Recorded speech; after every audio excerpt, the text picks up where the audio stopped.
Carbon is the reducing agent, जो carbon dioxide को reduce करता है और कार्बन मोनोऑक्साइड बनाता है। अब ये जो रिएक्शन है ये एंडोथर्मिक रिएक्शन है। इसका मतलब है कि ये रिएक्शन तभी होगा जब इसको 39 किलो कैलोरीज एनर्जी जो है मिलेगी, तब जाके कार्बन मोनोऑक्साइड बनेगी। और ये जो पहले वाला रिएक्शन था जो लोअर पार्ट पे हो रहा था, carbon plus oxygen giving carbon dioxide, ये एक्सोथर्मिक रिएक्शन है। इसमें 97 किलो कैलोरीज एनर्जी जो है वो प्रोड्यूस होगी। तो धीरे धीरे क्या होता है, निचले वाले पार्ट पे कार्बन डाइऑक्साइड बनती है जो ऊपर जाके कार्बन मोनोऑक्साइड में कन्वर्ट होती है। तो एग्जिट से कार्बन मोनोऑक्साइड बाहर आना शुरू हो जाती है। बट इसके साथ ही नाइट्रोजन जो है वो अनअफेक्टेड रहती है। यहाँ पे भी अनअफेक्टेड, ऊपर भी अनअफेक्टेड, उसके ऊपर कोई इफेक्ट नहीं होता। तो कार्बन मोनोऑक्साइड के साथ नाइट्रोजन भी निकल जाती है। तो mainly we get the mixture of carbon monoxide and nitrogen, and this gas is known as producer gas. Next gas is water gas. Water gas is the mixture of carbon monoxide and hydrogen mainly. मतलब इसके जो main component है वो carbon monoxide और hydrogen है। Carbon monoxide is 41%, hydrogen is 51%, but other than these two gases, it also contain carbon dioxide which is 4% and nitrogen which is 4%. Calorific value of water gas is 3200 kilocalories per metre cube. और इसकी जो properties होती हैं, ये poisonous gas है because it contains carbon monoxide.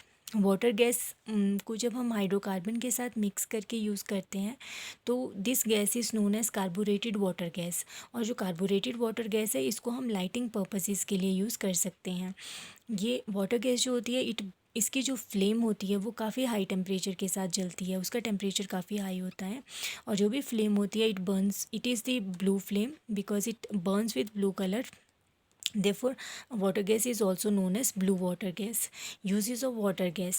Water gas को हम as fuel use कर सकते हैं। सेकेंड है, it is a good source of hydrogen. इसमें हाइड्रोजन 51% है, so it is a very good source of hydrogen. इसके अलावा इसको वेल्डिंग पर्पसेस के लिए भी यूज़ कर सकते हैं बिकॉज इसका फ्लेम टेम्परेचर काफ़ी हाई होता है। और जो कार्बोरेटेड वाटर गैस होती है, कार्बोरेटेड वाटर गैस जो होती है उसको लाइटिंग पर्पसेस के लिए यूज़ कर सकते हैं। Now manufacturing of water gas. अब वाटर गैस की जो मैन्युफैक्चरिंग है वो थोड़ी बहुत प्रोड्यूसर गैस से मिलती जुलती है। इसमें भी हम गैस प्रोड्यूसर यूज़ करते हैं जो कि स्टील वेसल है, स्टील कंटेनर है और बाहर से रिफ्रैक्टरी ब्रिक्स की लाइनिंग लगी होती है। यहाँ से कप एंड कोन अरेंजमेंट है जहाँ से हम कोल डालते हैं। और कोल जो होता है गैस प्रोड्यूसर में it is at 1000 degree Celsius, 1000 degree Celsius पर होगा कोयला। ये एग्ज़िट है ऐश के लिए, ये स्लोपिंग फ्लोर है और इसमें भी हम स्टीम और एयर देते हैं। बट डिफरेंस ये है कि प्रोड्यूसर गैस के केस में हमने एयर दी थी और उसमें थोड़ी सी स्टीम मिक्स करके डाली थी। But in case of water gas, steam and air जब भी हम पास करते हैं तो उनको अलग अलग टाइम पर पास करते हैं। सो सबसे पहले हम स्टीम पास करेंगे, तो जब भी स्टीम पास करते हैं तो जो कार्बन है यहाँ पर, अभी एयर की सप्लाई बंद है, अभी हम फर्स्ट टाइम स्टीम पास कर रहे हैं और जैसे ही स्टीम जो है वो कार्बन के कांटेक्ट में आती है तो कार्बन स्टीम वाटर है, कार्बन इन वाटर वेपर्स के साथ रिएक्ट करेगा और हमारे पास कार्बन मोनोऑक्साइड प्लस हाइड्रोजन बनेगी जो कि वाटर गैस है। कार्बन मोनोऑक्साइड और हाइड्रोजन हमारे पास बनना शुरू हो गई और आना शुरू हो गई जो वाटर गैस है। बट ये वाला जो रिएक्शन है ये एंडोथर्मिक प्रोसेस है। एंडोथर्मिक प्रोसेस का मतलब है कि 29 किलो कैलोरीज एनर्जी जो है वो इस रिएक्शन को होने के लिए लगेगी। तो इतनी एनर्जी कंज्यूम करेगा ये रिएक्शन, तब जाके होगा। तो धीरे धीरे जैसे ही हम स्टीम पास करना शुरू करते हैं और जैसे वाटर गैस बनना शुरू होती है तो जो टेम्परेचर है गैस प्रोड्यूसर में वो फॉल करना शुरू हो जाता है, वो गिरना शुरू हो जाता है क्योंकि एंडोथर्मिक रिएक्शन हो रहा है और वो हीट लेगा। और जो भी हीट है वो ये 1000 डिग्री सेल्सियस जो टेम्परेचर है यहाँ से लेगा। तो जैसे ही टेम्परेचर 1000 से नीचे आना शुरू हो जाता है तो वाटर गैस की जो प्रोडक्शन है वो कम होना शुरू हो जाती है। और अगर 1000 से टेम्परेचर काफ़ी नीचे आ जाता है तो वाटर गैस बनना बंद हो जाएगी। इसीलिए स्टीम जो है वो 4 मिनट्स के लिए पास की जाती है। और क्योंकि टेम्परेचर जो है गैस प्रोड्यूसर में कम हो रहा है, फॉल कर रहा है, इसीलिए इस प्रोसेस को कोल्ड ब्लो बोलते हैं। This process is known as cold blow because temperature in the gas producer is falling. अब इसके बाद स्टीम पास करना बंद कर देते हैं, 4 मिनट के लिए स्टीम पास करेंगे और उसके बाद स्टीम पास करना बंद कर देंगे।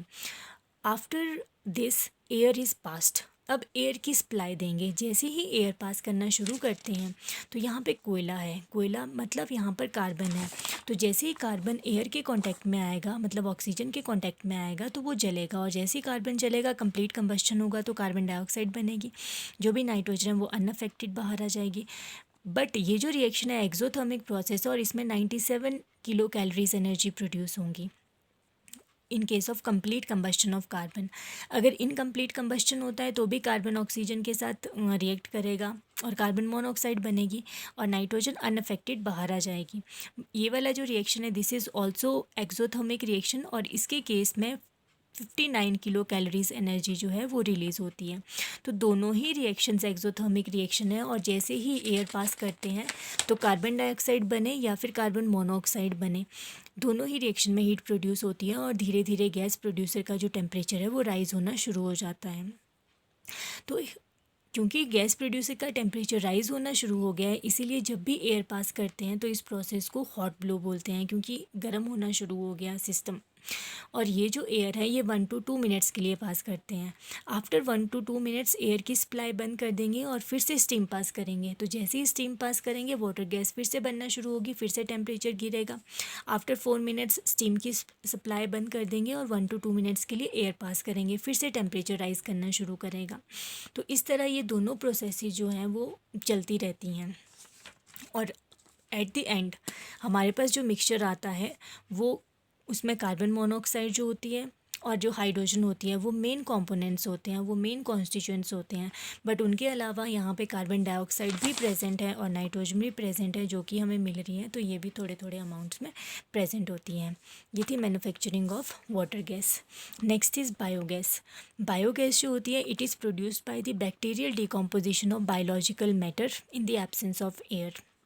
मतलब जैसे गोबर गैस है, जो भी बायोलॉजिकल मैटर है, वेजिटेशन हो गई या फिर एनिमल डंग हो गया, जब भी एयर की एब्सेंस में बैक्टीरिया इसको तोड़ेंगे, डिकम्पोज करेंगे, इसको ब्रेक करेंगे, तो हमारे पास गैस बनना शुरू होती है, और जो भी गैस प्रोड्यूस होना शुरू होती है उसको बायोगैस बोलते हैं। बायोगैस के कंपोनेंट्स है methane 55%, carbon dioxide 35%, hydrogen 8% and nitrogen 2%। Calorific value of biogas is 12,000 kilocalories per metre cube. Properties हैं, इसकी जो फ्लेम होती है वो ब्लू कलर की होती है, and temperature of the flame is high, high temperature के साथ जलती है, and the flame Burns with this gas Burns with low flame, कि जो भी गैस जब जलती है तो उसकी फ्लेम छोटी होती है पर उसका टेम्परेचर काफ़ी ज़्यादा होता है। And uses of biogas. Biogas जो होती है it can be used for domestic purposes, इसको घरों में यूज़ कर सकते हैं एज फ्यूल, इसको लाइटिंग पर्पसेस के लिए यूज़ कर सकते हैं, इसको वाटर पंप्स को चलाने के लिए यूज़ कर सकते हैं। और जो भी स्पेंट स्लरी होती है, मतलब जो भी रेजिड्यू रह जाता है, जो भी वेस्ट रह जाता है एंड में, उसको खेतों में खाद की तरह यूज़ किया जा सकता है। नेक्स्ट हमारे पास आता है मैन्युफैक्चरिंग ऑफ बायोगैस, कि बायोगैस बनती कैसे हैं। तो बायोगैस बनाने के लिए ये फर्मेंटेशन वेल है जो कि अर्थ लेवल से नीचे है, इसको ज़मीन के नीचे बनाया जाता है।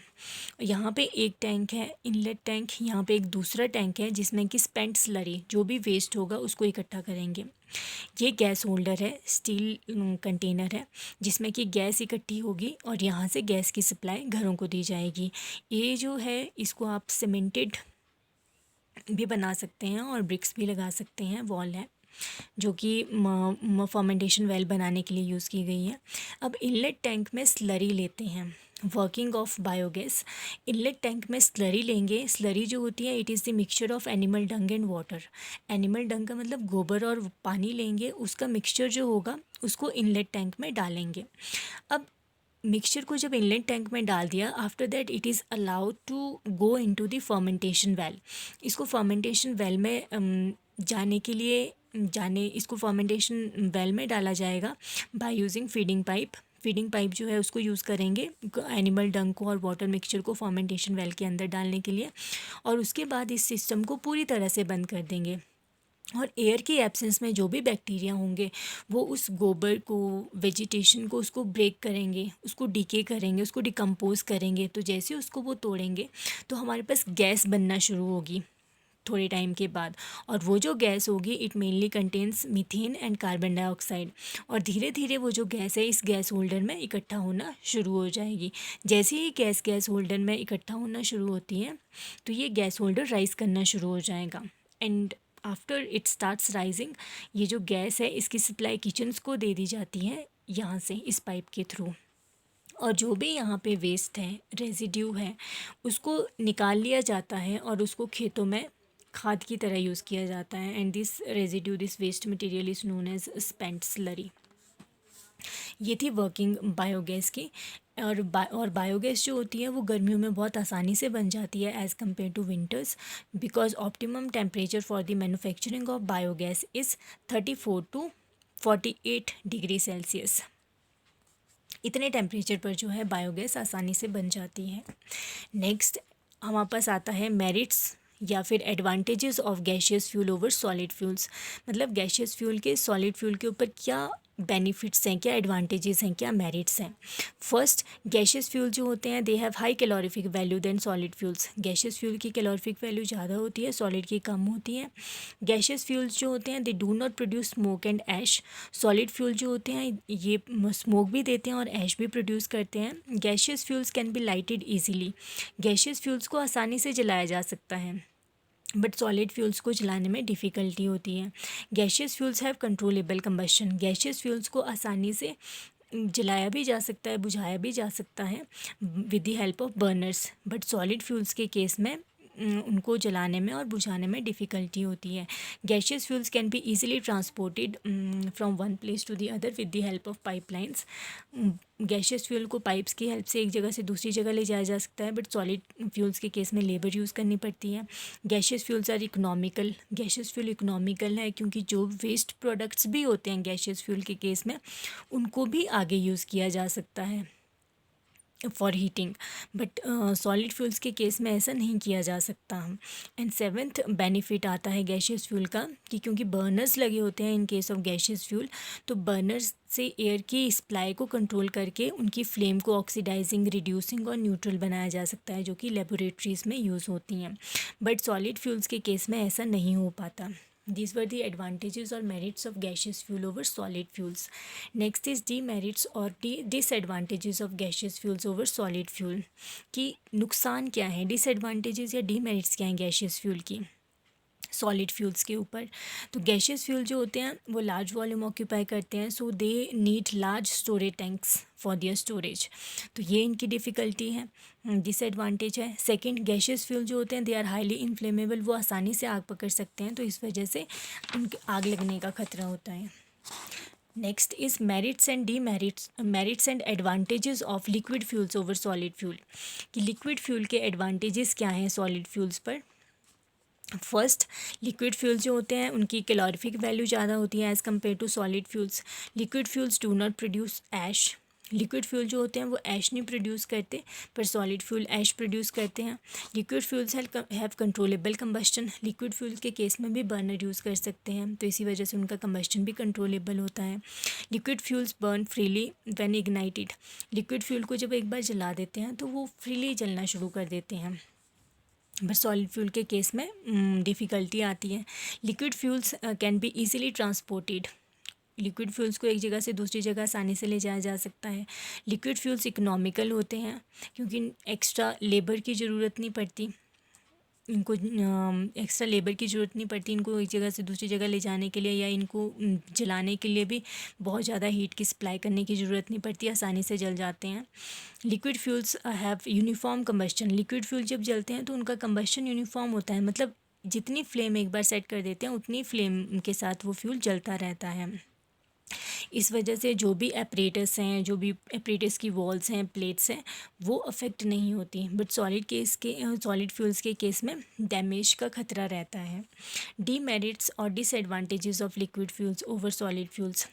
अब डिसएडवांटेजेस और डीमेरिट्स हैं लिक्विड फ्यूल्स की सॉलिड फ्यूल्स पर। तो फर्स्ट आ जाता है liquid fuels are not available in bulk. Liquid fuel बहुत ज़्यादा नहीं प्रेजेंट है। लिक्विड फ्यूल क्योंकि कम प्रेजेंट है, सो ये इनका एक डिसएडवांटेज है। सेकंड, क्योंकि वो कम प्रेजेंट है इस वजह से they are expensive. Liquid fuel जो होते हैं वो एक्सपेंसिव होते हैं देन सॉलिड फ्यूल्स। जो भी लिक्विड फ्यूल्स होते हैं उनके लिए बर्नर्स लगाए जाते हैं, पर the process of setting up the burners it is quite complicated. वो थोड़ी डिफ़िकल्ट प्रोसेस है, कॉम्प्लिकेटेड प्रोसेस है, and this is also one of the disadvantages. They are inflammable, वो जल जाते हैं, आग पकड़ लेते हैं, तो उनसे आग लगने का खतरा है लिक्विड फ्यूल से।